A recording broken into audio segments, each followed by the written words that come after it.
Good morning class, I am Shomajit sir. Today I am here to deliver my lecture on topic polio.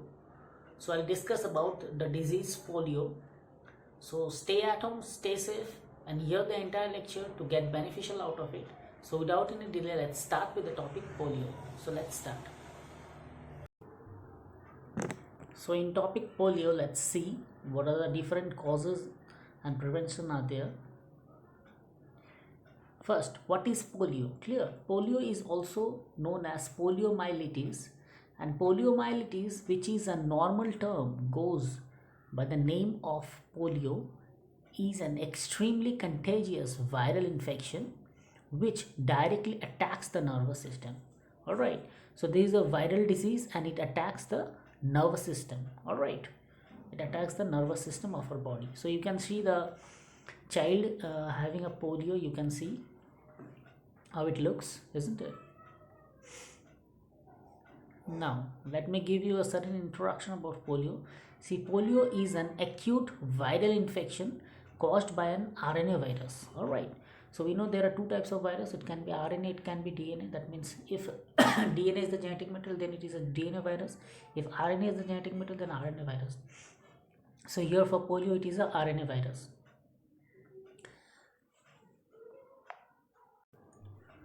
So in second point, let's see that it is primarily an infection of human alimentary tract, but in about 1% cases, it can affect the CNS. That means it can affect the central nervous system and cause varying degree of paralysis and possibly death. Clear?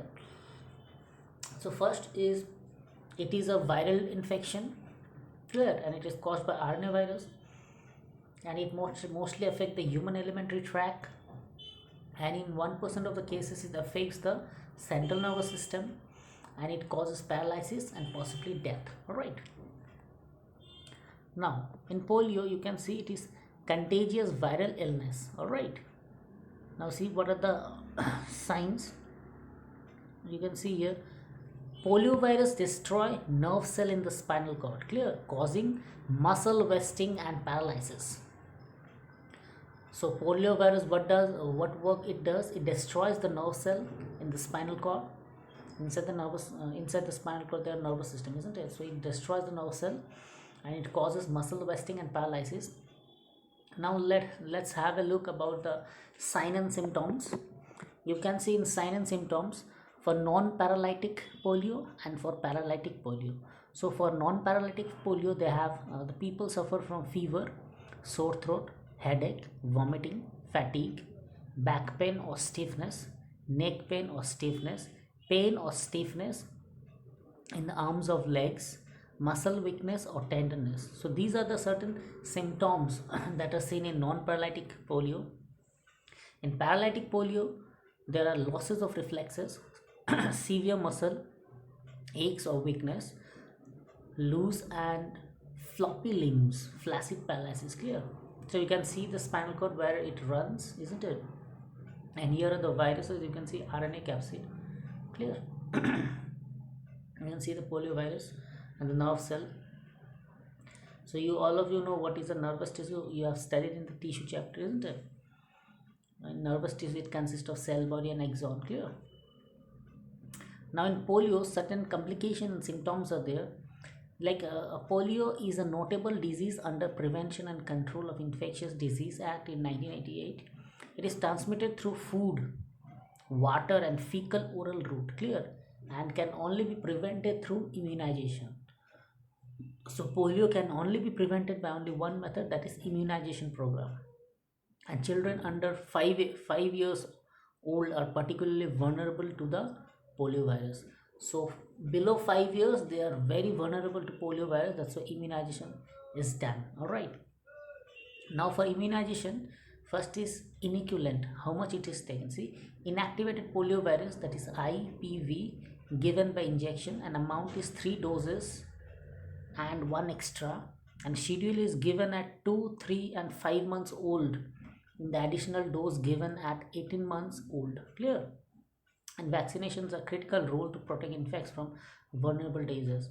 So certain symptoms you see, if a person has doesn't get a polio virus, you can see headache is there, fever is there, difficulty breathing is there, tiredness is there, muscle atrophy is there, limb paralysis is there, central nervous system attack is there. Clear. For prevention, you can see you have to wash hand with soap and water after using toilet, ensure good sanitization facilities, drink boiled water, isn't it, or bottled water, and use caution with undercooked food. You should have a caution with undercooked food, and peel fruits to remove the dirt and germs. Clear. Peel off the fruits to remove germs and germs. So this one I have discussed. Let me explain a little bit. For non-paralytic polio, you can see flu-like symptoms that may include sore throat, fever, tiredness, nausea, headache, stomach pain, or asymptomatic. Clear. This is for non-paralytic polio. And for paralytic polio, you have meningitis, paralysis, weaknesses, arms, legs, and both. All right. So you can see right inside a person suffering from polio.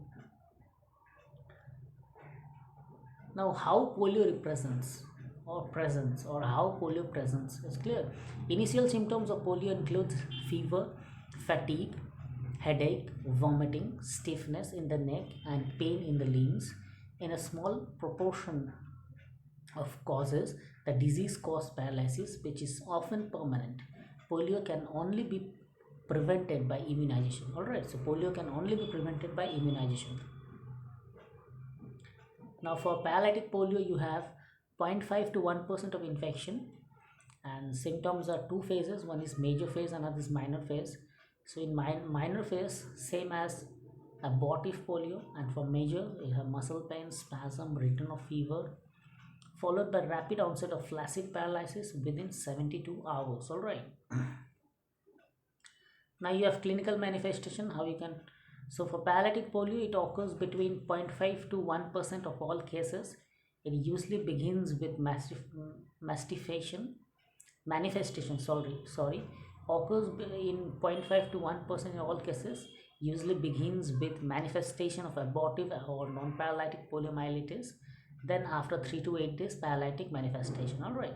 The major symptoms, however, are due to invasion of motor nerves, which are responsible for movement of muscle. The viral invasion causes inflammation and then destruction of these nerves. So these are divided into spinal and all. Clear. So this is a little bit extra knowledge I have given in this slide. Clear. So common muscle control weakened by polio. You can see the right hand side diagram. Understood. So you can see painful muscle spasm and incoordination of non-paralytic muscles may occur. Involvement of the medulla may lead to respiratory paralysis and death. Paralysis usually develops over several days and some recovery may take place. Any effect persisting for more than 6 months are usually permanent. So you can see polio virus gets into the body. You can see polio viruses. First is polio virus gets into the body through mouth, isn't it? Then the virus then moves to the digestive tract towards the intestine. Then you can see the virus multiplies inside the digestive tract, the intestine. And third, the virus is also released in the environment with solid stool. Clear. First get inside, that it and get inside the digestive tract, multiplies. Clear. And then again it comes out through the feces. So this is the life cycle of polio. This is not required. This is I have given for extra knowledge. First entering the body, then settling, the threatening of attacking the body, then paralytic, and then leaving the body by feces. Clear. So my dear student, these are the homework questions. First is what is poliomyelitis, and what are the signs and symptoms of polio, and mention the different ways by which polio can be prevented. All right.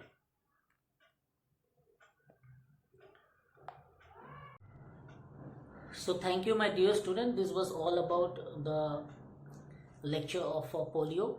Watch the entire video lecture to get basics out of it, and study the polio virus and how it can be prevented. So stay at home, stay safe. All right. And I'm Shomajit sir signing off for today, and again we'll meet in the next class. Thank you, students.